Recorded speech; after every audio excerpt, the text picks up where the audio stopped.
How's it going, everybody, and welcome to the Drawing It Out podcast, the weekly podcast where I will be picking a subject and we will draw it out. This week's episode, I special ordered a Shattered Empire sketch cover, specifically to discuss Star Wars and the most recent film, The Last Jedi. So join me on this sketching journey and we will draw it out. So for this week's drawing, I am doing a sexy Princess Leia in a kimono. And in the video right now, I'm showing you what kind of pencil palette I use. The reason this drawing is already started is because I use a pink Prismacolor erase pencil and pink Pilot lead. And those are really hard to show up on the video. Also, this is probably about my third attempt at recording this particular video. I originally had the audio straight in the video itself, and I rambled off on a tangent for a little bit.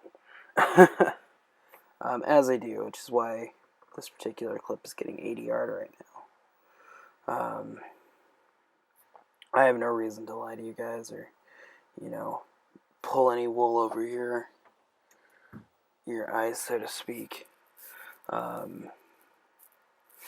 So, let's get into it. The reason I use the pink pencil and pencil lead is because when I use markers, it's super easy to color over. And when I have things like this where it's sketch covers, it's hard to erase all the lines. And thankfully the lines don't all show up on these. I had to do very minimal erasing on this particular piece. This was an idea I had in my head for a little while of, Princess Leia in more of a modern Harajuku fashion style kimono. So I hope you guys like it. Now, enough of that mess. Let's talk about Star Wars. Most recently, I rewatched the prequel films, Attack of the Clones and Revenge of the Sith, and it was just a way to lead into watching Rogue One with the wife. She hadn't seen it, which is very surprising, because the Holy Trinity in my house is Batman, Star Wars, and Ninja Turtles. So, Star Wars is kind of life.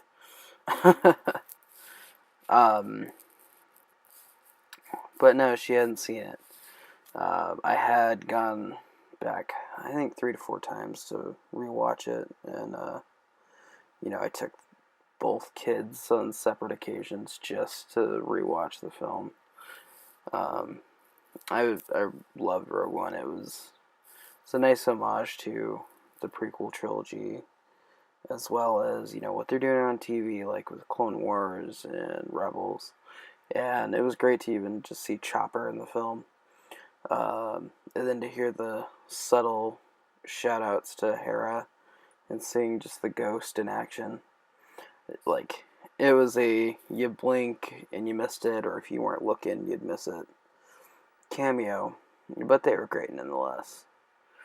One of the other reasons we rewatched the prequel trilogy is because there's a well-known Star Wars podcast called Rebel Force Radio, and on there, I think it was one of their most recent Last Jedi reviews. They did like 5, which is why me just reviewing The Last Jedi while doing this drawing is pointless. But they were talking about how the Sith never lie, which for the most part is true, except for in the case of Palpatine. Palpatine is a dirty, dirty liar. For the most part, he tells half-truths, and he says a lot of honest things, but when push comes to shove and he's getting ready to get murdered, he straight up lies to Anakin and tells him he's the only one that can save the ones he loves, and that wasn't true. It wasn't true in the slightest bit. So, if you're listening to this, Jimmy Mac, Jason Swank, sorry, gotta call it out, Palpatine's a liar. Oh, what was the other thing I want to talk about? And it all led into, I kind of lost the bet because I was rooting for the RFR guys, and I was wrong, and now I know better. But, Dooku and even Vader, they don't really tell lies. Like, Dooku straight up lays his plan out, kind of like invites Yoda into the fold. Vader, anytime he said something to Luke, he wasn't lying. He was his father. I guess unless you consider him renegotiating his plans with Lando Calrissian on Cloud City. Wow, I'm rethinking all of this Sith lying stuff. Why do I listen to those RFR guys? Anyways, you didn't tune into this to hear me talk about another podcast. Yeah. Oh, so the wife finally saw Rogue One. She liked it. She thought it was sad because spoilers, everyone dies, which you would have never been able to tell from watching the trailers. But it happens. Also, I'm going to point out something. If you are paying close attention to my hands, which I really hope you're not, I hope you're actually paying attention to the pictures. I have kind of rough knuckles. I have dry skin. I am not a man who believes in moisturizing.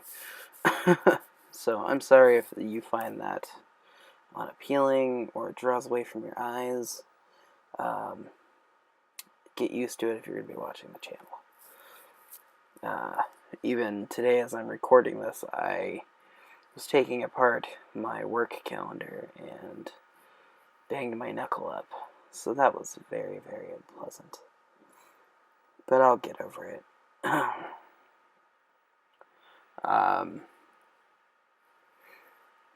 Yeah.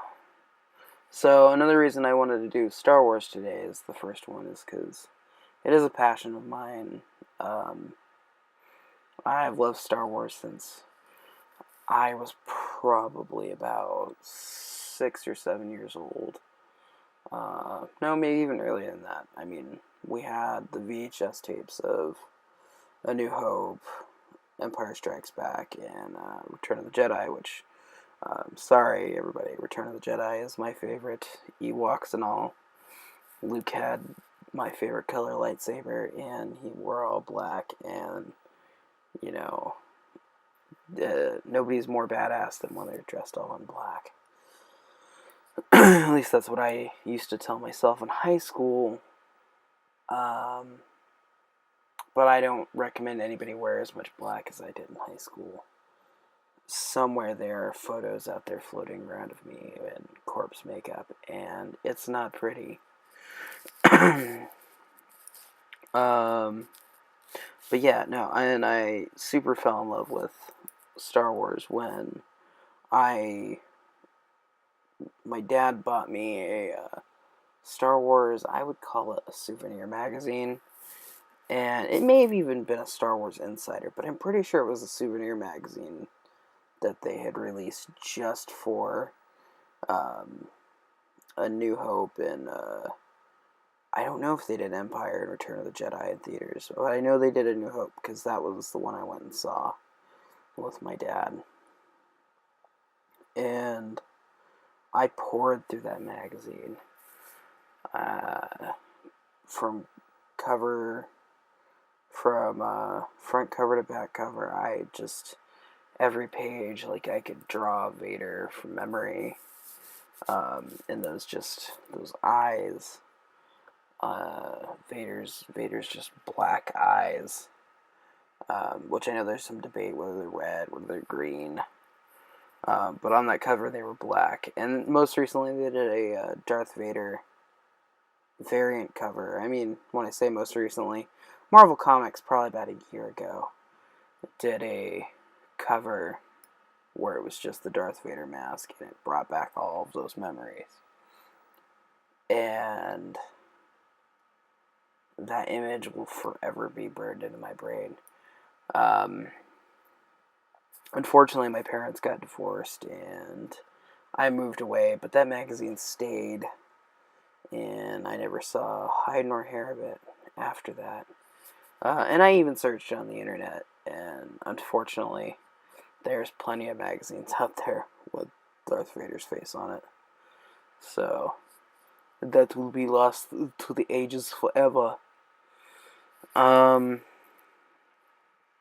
So, another thing I wanted to talk about today was, we'll talk about The Last Jedi. That movie is so dividing the internet right now. I've only seen it once, which is strange for me because I went and saw The Force Awakens. I made it a goal to see The Force Awakens at least 6 times. And I did, and I didn't see Rogue One as many, but that's just because that movie lived with me, and I didn't have to figure out a whole bunch more like I did with The Force Awakens. And I saw The Force Awakens for the first time after a Star Wars marathon in the theater. I was like, oh, I've never done a marathon, and I want to see all of the original trilogy in theaters, because I only saw A New Hope and Attack of the Clones in theaters. I saw Attack of the Clones in a theater all by myself when I was 13.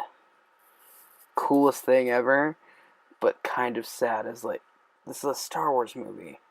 Why am I the only one in the theater right now? Now, to be fair, it was a cheap theater, so it had already done its run. I think it was probably even out on DVD. Or, well, I think back then we still were riding the VHS wagon.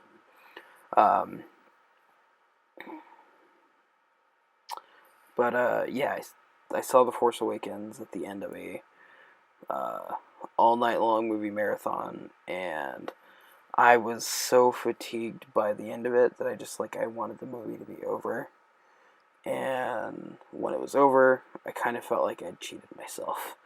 I was like, shit.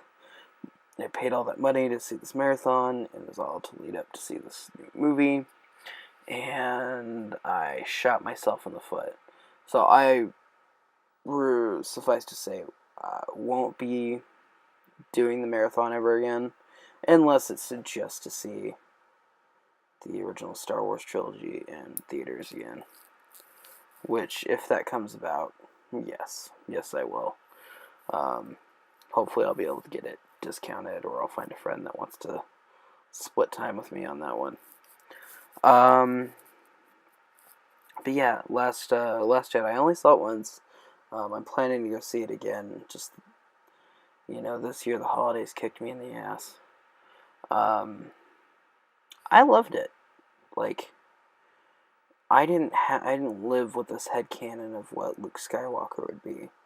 I read some of the EU novels when I was younger, most notably the Young Jedi Knight Academy, which resonated with me. Like, the characters in those books were, they lived with me more than the portrayal of Luke.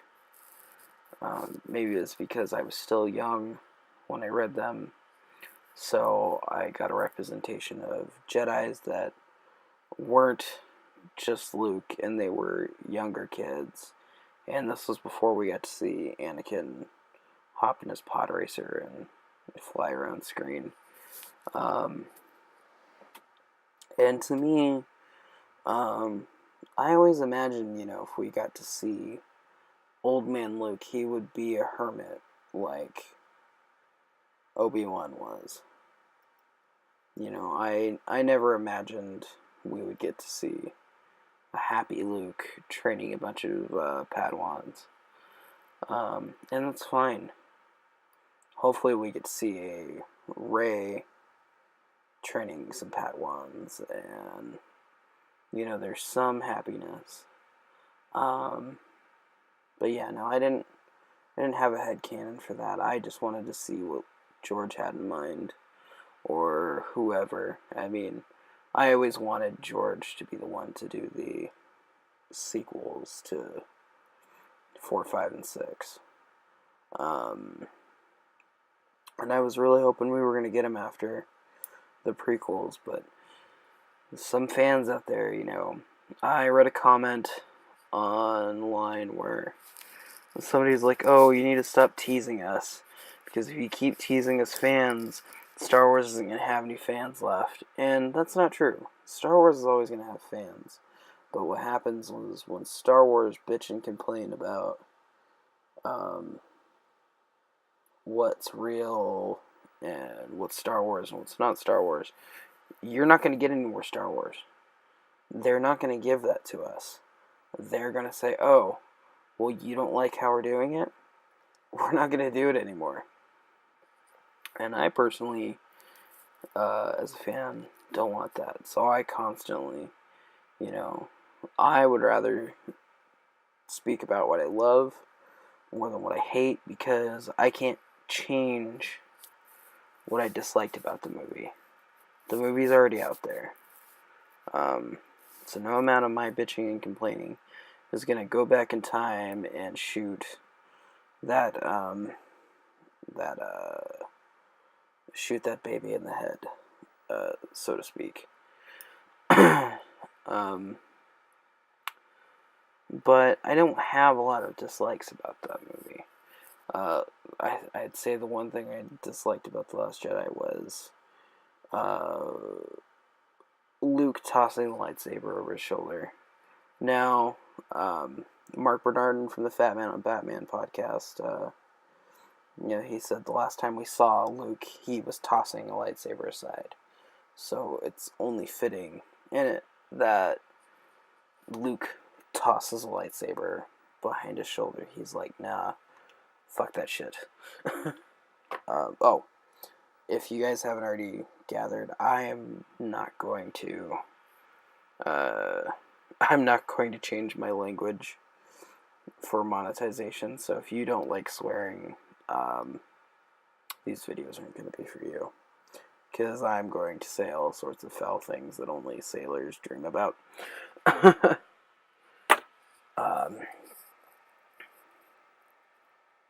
Oh, yes.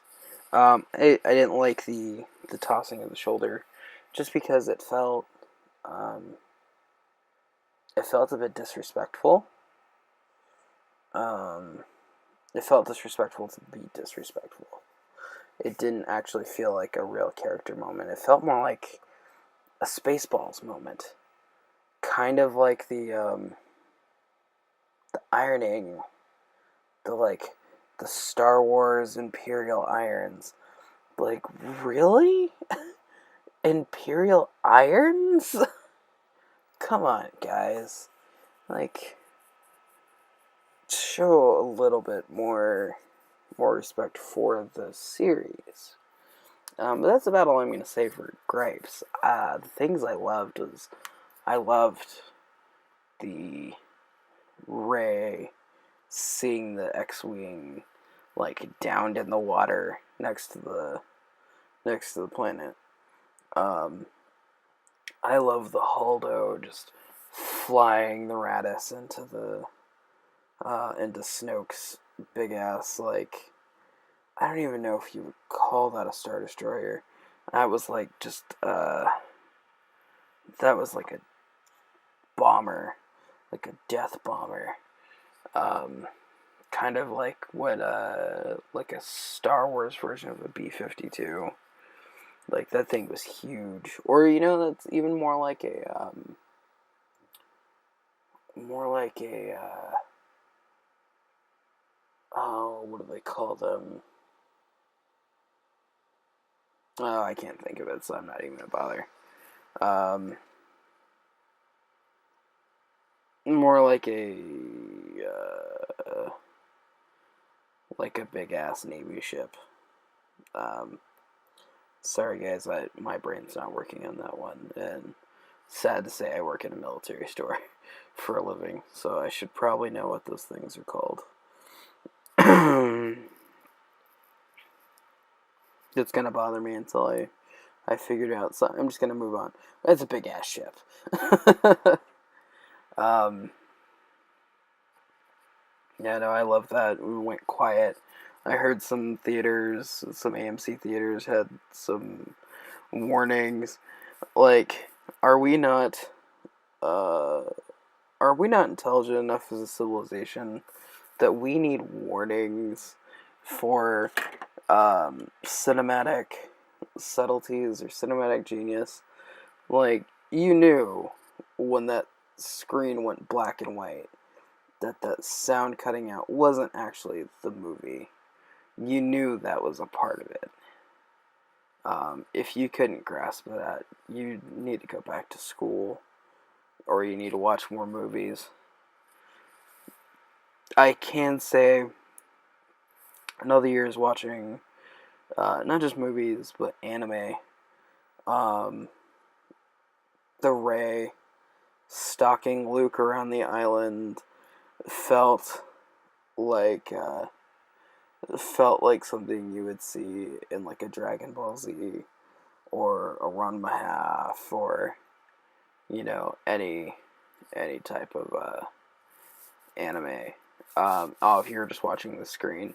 In the original video, I showed you that, um, I, not just some dude trying Princess Leia to draw Princess Leia. Like, I'm a Star Wars fan. I have the Art of the New Hope, and I was showing you that I had the Princess Leia figure out for reference. Which those Disney Infinity figures are really cool. I'm so sad they quit making that game. They recently tried to bring back those action figures, and it's not the same. Back to The Last Jedi. Yeah, it was so anime, and I loved it. I loved it. It was very anime. It was very Japanese. Even down to like the Luke showdown with Kylo Ren. That was like his Seven Samurai moment. That was his, um, that was his Yojimbo moment where he's just gonna stand his ground, and you're gonna have this awesome sword battle. And I mean, you knew that he was gonna take the lightsaber, even though he was just a force projection. You knew he was gonna take the Obi-Wan lightsaber because that was his role in this movie. It was to be like a older Jedi Obi-Wan type figure, and I like that they did it that way. I would have been so upset if they just blatantly let Kylo Ren kill another legacy character. No, I fully thought Leia was gonna get it because obviously our beloved Carrie Fisher, or at least she's beloved to me, passed away during, I think right after filming. So I totally thought when she was in space, they were going to Yondu her, which would have upset me because we just had the Yondu thing. Like, really, Disney, you're going to keep killing characters in space like that? But they didn't, and they gave us Princess Leia who uses the Force, something that we'd only gotten in the Timothy Zahn trilogy and expanded universe material. So for Luke to go out in this movie kind of felt like they shot themselves in the foot. But cool. We'll see what they do with Episode 9. I think they screwed Abrams for 9, but we'll see. Either way, we got a really good second movie in that sequel trilogy, which I think, it didn't feel like it was a sequel. It felt more like it was the end. Like, it felt like it should have been more the last movie. Um, Maybe it was just the way they treated Luke with that last meditation scene, and the fact that they showed a kid using a force ability, which that would set up a further, like, if this was a TV series, that would have set up the next season of said TV series, um, which is really cool. The movie seemed to zig when you thought it was going to zag, and that's not at all surprising. That's pretty much the way Rian Johnson makes movies. If you saw Brick, like, that seemed like a typical crime noir movie set in high school, and that movie was all over the place. You had no idea who was the real bad guy, what had actually happened, but it took you on a journey, and that's kind of how this movie felt. Looper was a bit of the same way. Like, you thought that was just going to be a thug movie, and it was kind of like a deeper, we're gonna have like a super, like, we're gonna have like a mutant in the movie, like, almost like it was a what if X-Men was real type deal. But who knows, maybe I read into that movie completely wrong. Which it feels like a lot of people are reading into The Last Jedi completely wrong. And I think that also has to do with, he didn't give us anything. He wasn't like, oh, you care about who Snoke is? Well, fuck that, I don't care about who Snoke is. You want to know who Rey's parents are? That's cool, they're nobody. And when she goes into that dark cave and she sees the mirror full of her, I totally took that as she is a manifestation of the Force. And that's cool. Like, if she's just like what we all assumed Anakin was, a manifestation of the Force, that's super sweet.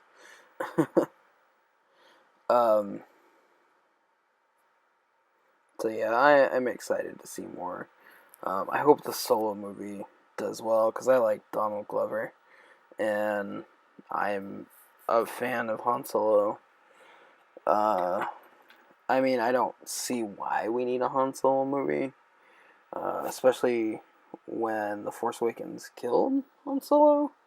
Like, you're just gonna take a hot ice pick and just stab me in the side. You're like, oh, hey, you know this character you like? Well, we're gonna recast him, and we're gonna, show you young adventures, and maybe write some stuff in that we'll probably have to shoehorn references of A New Hope in there. Which, this movie is totally gonna be how Han Solo won the Millennium Falcon from Lando. And if it's not, what? I mean, what else are you gonna do? But I'm excited to see that. I wish they would do the Boba Fett movie, or do an Obi-Wan Kenobi movie. Like, I want to see the whatever the hell Obi-Wan's doing on Tatooine. We got a really good book about that. I think it was like 2014 or 15. They did a Kenobi book, and it was just like this really cool Western where he's just defending this like outpost from sand people, as well as like a rival farmer. And it kind of gave you hope, It gave you hope that Obi-Wan could find love on Tatooine. And, I mean, I would like to see that as a movie. Or I would like to see Obi-Wan just, like, getting off world and going and getting into some mischief. I mean, that is kind of going off character and going off what we know. Or I'd even like to see the cinematic version of Obi-Wan versus Darth Maul. We got a little bit of that on Rebels, and that was really cool. And I would like to see more of that. There was a really cool comic book from when Revenge of the Sith came out, where they just basically show Darth Maul show up, and he shows up with these crazy ass mechanical legs to face down Obi-Wan Kenobi. And Obi just makes short work of him, and it just pisses off Owen Lars. And he's like, nah, don't come around here, the boy doesn't need you. I kind of just want to be like, didn't they have like a contract?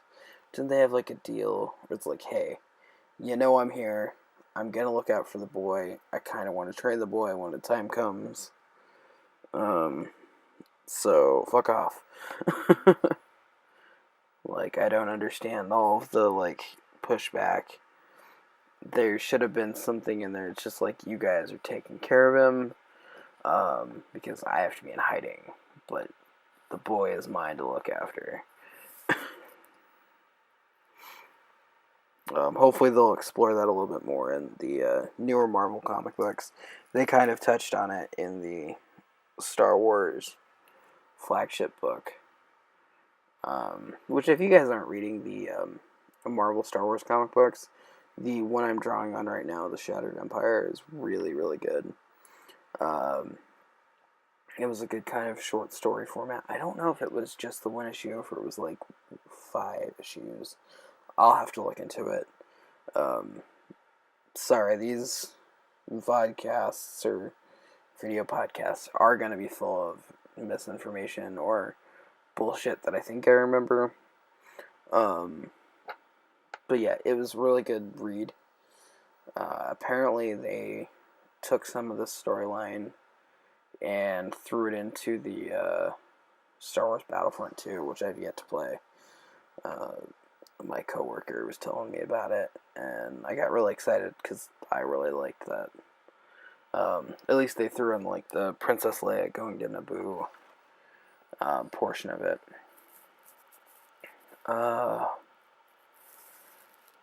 Yeah, Vader. If you wanted to know what Vader was up to in between Empire Strikes Back and A New Hope, read the Vader book. They introduce a really kick-ass character that I hope the Hasbro makes a Black Series figure of, called Dr. Aphra. I've seen some customs out there, but I want an official one. I saw a Jaina Solo figure on the Floosh toy review videos. Robo reviewed one. He doesn't know who Jaina Solo is, or he's not familiar with her, but the figure looked really, really cool.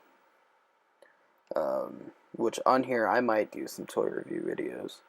It won't be for the drawing it out podcast, because I want to keep this basically just me bullshitting and drawing.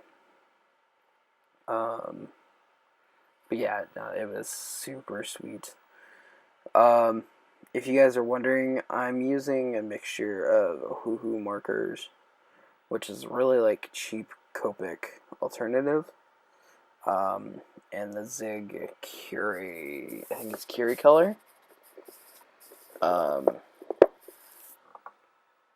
Yeah, it's the Zig Curie color twin marker, which are super nice. They have a nice little bleed to them. They're super cheap. I think it's like markersupply.com. You can get the 12 packs for like $20. So I highly recommend those.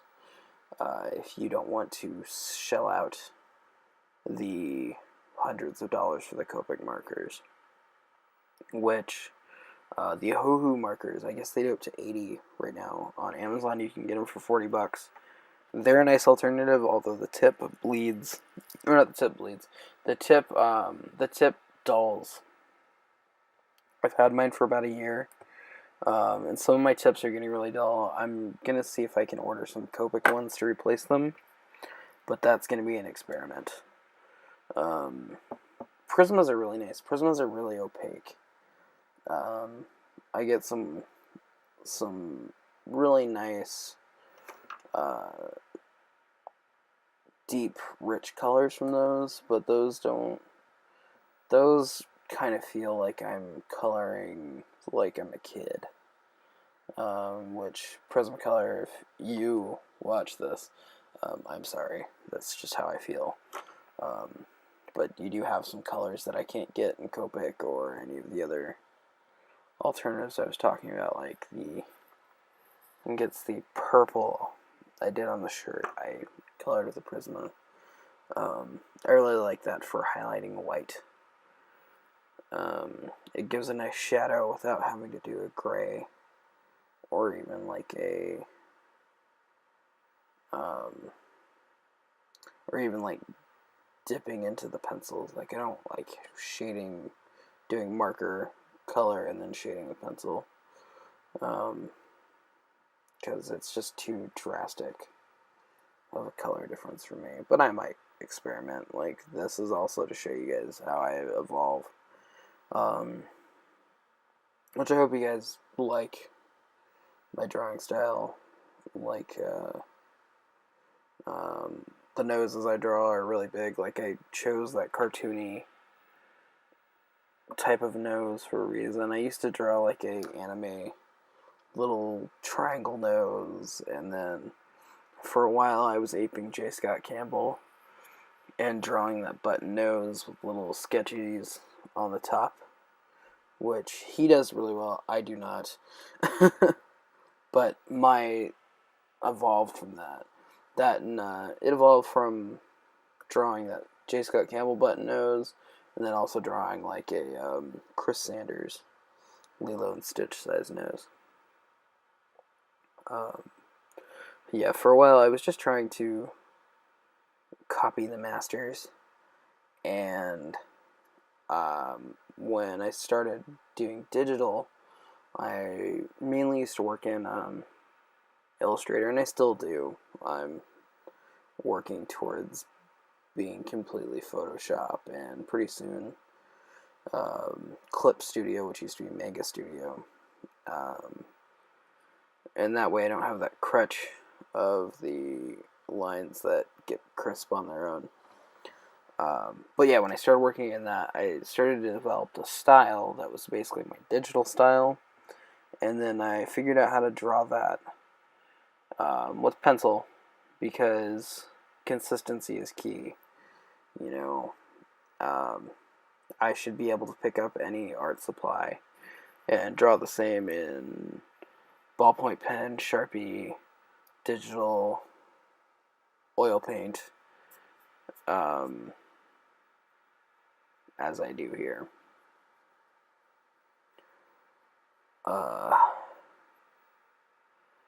Yeah. I have to say, one of the things I don't like about this drawing is the R2-D2. I felt like the lines were super choppy. But as I draw more R2s, which I probably will, I've got 3 more sketch covers, I'll try and hone my R2s. It was only recently that I branched out and started drawing Star Wars characters for not only fun, but for business. Usually the characters that I love the most, I leave alone. I don't want to butcher them. But if I must, I must. Sorry I got off on a tangent, guys. I started talking about art stuff, which I will probably have one of these just to talk about art stuff. I hope you guys like to hear my thoughts on Star Wars, I might come back and do another one of these Star Wars podcasts. So I'm not going to talk about everything today. I have a Chewbacca cover that I'll probably draw a Chewie on. And maybe we'll do that for like episode 3 or 4. Maybe we'll do it for 4 and space it out. Because I got another X92 cover that I can draw on. Another really good reason to use the pink pencil like I do and to not mess up on these sketch covers is because once you mess up, there's no going back. I tried to use a white Presto whiteout to fix a smile I worked on a client sketch cover for the X92, the X-Men 92s, and everything turned out nice. I'd fixed the mouth, and then I went to color and looked like she was a party clown, and I was like, fuck, well, I'll just white out the whole thing and redraw it and just color it all consistently, and the Prismacolor, or not the Prismacolor, the Copic liner I used bled all into the Copic marker, and it just looked like shit, so I had to redo the entire sketch cover. But thankfully, my supplier